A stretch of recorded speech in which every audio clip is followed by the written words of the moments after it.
بات پہ تھے کہ پاکستان کو اسرائیل سے کیا خطرات ہیں یا اسرائیل کو پاکستان سے کیا خطرات ہیں. دیکھیے اس وقت اسرائیل کی سب سے بڑی کمزوری یہ ہے کہ پاکستان سے ان کا کوئی براہ راست تعلق نہیں ہے, ان کی کوئی ایمبیسی اسلام آباد میں موجود نہیں ہے. So they have to come to us through second hand sources. کیونکہ ہم تو ان کو ایکسیپٹ ہی نہیں کرتے نا. کبھی وہ انڈین ایمبیسی سے کہتے ہیں کہ ہمیں انفارمیشن دو, کبھی امریکن ایمبیسی سے کہتے ہیں, کبھی یو این کے روپ میں آتے ہیں, کبھی وہ جس طرح پاکستان کی طرف جس طرح پاکستانیوں نے اپنے شہریوں کو 2 پاسپورٹ سے اجازت دی ہوئی ہے, اس طرح اسرائیل نے بھی اپنے شہریوں کو 2 پاسپورٹ, کبھی وہ دوسرے پاسپورٹس پہ آتے ہیں یا پاکستان کے اندر براہ راست انہیں ایکسیس نہیں مل رہی ہے. دوسری طرف ان کو پاکستان کے بارے میں, پاکستان کے ایٹمی اثاثوں کے بارے میں کچھ علم بھی نہیں ہے, جس کے لیے ان کے پاس, اور جب تک وہ شدید ڈیسپریٹ ہیں کیونکہ اتنا وسائل نہیں ہے, سیکنڈ ہینڈ سورسز سے لینا چاہ رہے ہیں, اور انڈیا اس معاملے میں ان کے گریٹر ایسٹ کے طور پہ کام کرتا ہے. تیسری بات کہ پاکستان کے ایٹمی اثاثوں کے بارے میں دنیا کو یہ باور کرانا کہ یہ خطرناک اور یہ خطرناک ہاتھوں میں جانے والے ہیں, یہ مذہبی انتہا پسند کے دہشت گرد ان پہ قبضہ کر لیں گے, اس کے لیے لازم ہے کہ پاکستان میں ایسی دہشت گردی کروائی جائے جو ان کے اس کاز کو جسٹیفائی کرا سکے. تو آپ کے خیال میں پاکستان کے ریلیجس ٹیررسٹ گروپس میں particularly in those operating in Waziristan, Swat میں, یا ایون لال مسجد آپریشن اسلام آباد میں موساد اور را کے ایسٹس تھے, اور جو ان کی لیڈرشپ ہوتی ہے وہی بکتی ہے. جو نیچے والے لوگ ہیں ان کو پتہ بھی نہیں ہوتا کہ ان کی لیڈرشپ کیسے استعمال ہو رہی. میں صرف اس کی چند مثالیں آپ کو بعد میں دوں گا. اگلا پروگرام جو ہم کریں گے وہ ہم اسی سبجیکٹ پہ کریں گے. فی الحال we are discussing the Indian Israeli connection on this. So Israelis are, آپ کو صرف ایک مثال میں اور دیتا ہوں, اس وقت بھی 3 یعنی کم از کم ایک پاک فضائیہ کا سابق افسر پاکستان کی جیل میں بند ہے. یہ وہ افسر ہے جو زندگی کی سزا کاٹ رہا ہے اس لیے کہ اس نے اسرائیلی طیاروں کو پاکستان کے ایٹمی پروگرام پر حملہ کرنے کے لیے دعوت دی تھی, اور ہمارے ریڈار زونز بتا دیے تھے کہ کس طرف سے بچ کے تم آ سکتے ہو کہ پاکستانی ریڈار تم کو ڈیٹیکٹ نہیں کر سکیں گے. یہ 2-3 دفعہ ہو چکا ہے کہ اسرائیل نے پلان کیا تھا پاکستان کے ایٹمی پروگرام پہ حملہ کرنے کا, ڈائریکٹ براہ راست, کہیں براہ راست بھی آنا چاہتے تھے, انڈیا کے تھرو بھی آنا چاہتے تھے. اور یہ 80s کی بات ہے جب انہوں نے عراق کا نیوکلیر پروگرام تباہ کیا, اور اسی دہائی میں انہوں نے پاکستان کا نیوکلیر پروگرام تباہ کرنے کے لیے براہ راست حملے کرنے کی کوشش کی ہے. their planes had been airborne, very serious planning. اور پاک فضائیہ کو کئی دفعہ اٹھنا پڑا ہوا میں ان کو روکنے کے لیے جب یہ تھریٹ اتنا ریئل ہو گیا تھا. اور یہ ریالٹیز آن گراؤنڈ ہے جیسے ہم بات کر رہے ہیں. ایک طرف اسرائیل کہتا ہے کہ ہمیں پاکستان سے کوئی خطرہ نہیں, ہم دوستی کا ہاتھ بڑھانا چاہتے ہیں, دوسری طرف ہمارے ایٹمی پروگرام تباہ کرنے کے لیے اپنے طیارے بھی ہوا میں بھیجتا ہے, مسلسل انڈیا کے ساتھ پلاننگ کر رہا ہے. ڈوئل فیس پالیسی ہے ان کی.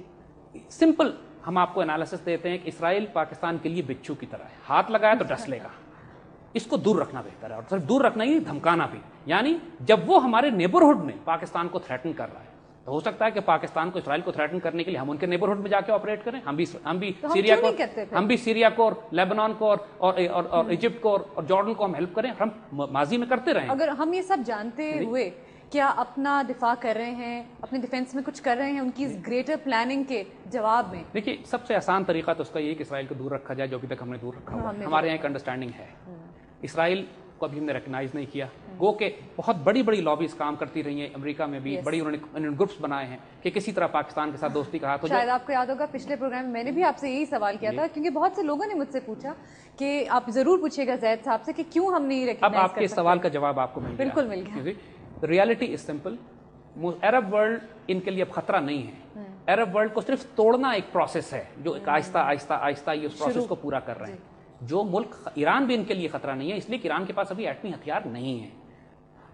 پاکستان کے پاس ہیں, اور نہ صرف ہیں بلکہ ہمارے پاس میزائل بھی ہیں جو ان کے ہتھیار ان کے پاس میزائل ان کے پاس پہنچا سکتا ہے. تو پاکستان کے معاملے میں تو ان کی کوئی دو رائے نہیں ہے. اور آپ پچھلے چند ماہ میں جو ایک کیمپین دیکھ رہے ہیں کہ پاکستان کے ویپنز آف ماس ڈسٹرکشن یا پاکستان کے نیوکلیر پروگرام کے بارے میں واویلا کیا جا رہا ہے کہ یہ دہشت گردوں کے ہاتھ میں گرنے والے ہیں, اور پاکستان کے اندر اس کے سائملٹینیسلی دہشت گردی کی ایک کیمپین بلڈ کی گئی ہے یہ جسٹیفائی کرانے کے لیے کہ واقعی یہ ہونے والا ہے. اس پہ ہم بات کریں گے. But I thought we were the partners in the war of terror.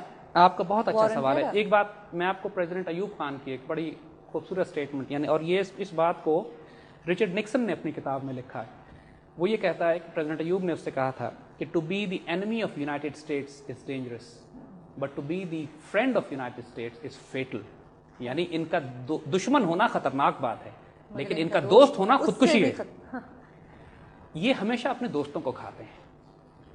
Iraq میں کیمپین جو انہوں نے چلائی ہے ناردرن عراق میں اس کی وجہ سے ترکی ڈسممبر ہونے کے خطرے میں آ گیا ہے. یعنی ترکوں کو باقاعدہ اپنی فوجیں موبلائز کرنی پڑی ناردرن عراق پہ حملہ کرنے کے لیے اور کردوں کو تھریٹ کرنے کے لیے کہ عراق تم یہ پروگرام چھوڑ دو کہ تم ترکی میں سے حصے نکال کر گریٹر کردستان بناؤ گے. ہم نے ان کا ساتھ دیا. جو ترکی کا حشر یہ کر رہے ہیں عراق کے ذریعے, وہی ہمارا حشر کرنا چاہ رہے ہیں افغانستان کے ذریعے.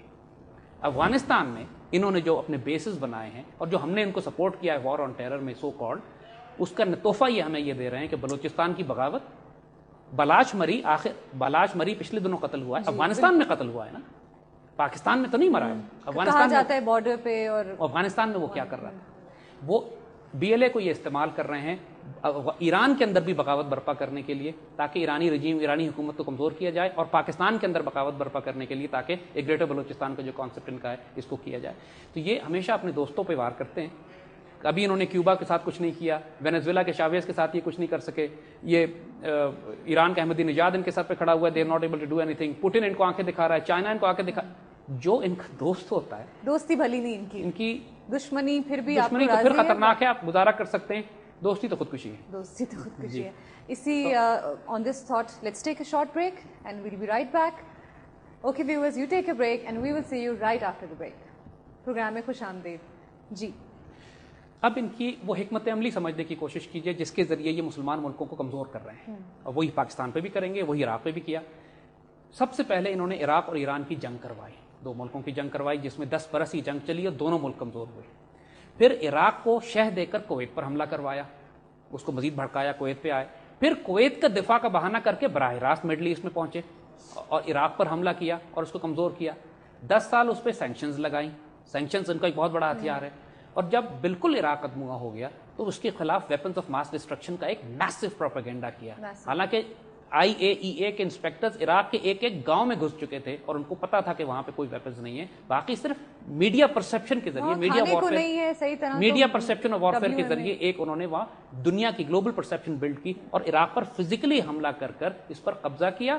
اور اس کے بعد اس کو عراق میں سیکٹیرین بنیادوں پر, فرقہ وارانہ بنیاد پر اور قومیت کی بنیاد پر فسادات کروائے. برٹش ٹروپس پکڑے گئے بصرہ میں عرب بن کر کار بامز پلانٹ کرتے ہوئے, ان کو عراقی شیعاز نے پکڑا, جیل گئے اور برٹش آرمی کو حملہ کرنا پڑا اس جیل پر اپنے سولجرز چھڑانے کے لیے, اور بڑی امبیرسمنٹ ہوئی ان کو کہ عراقی گورنمنٹ نے شکایت کی.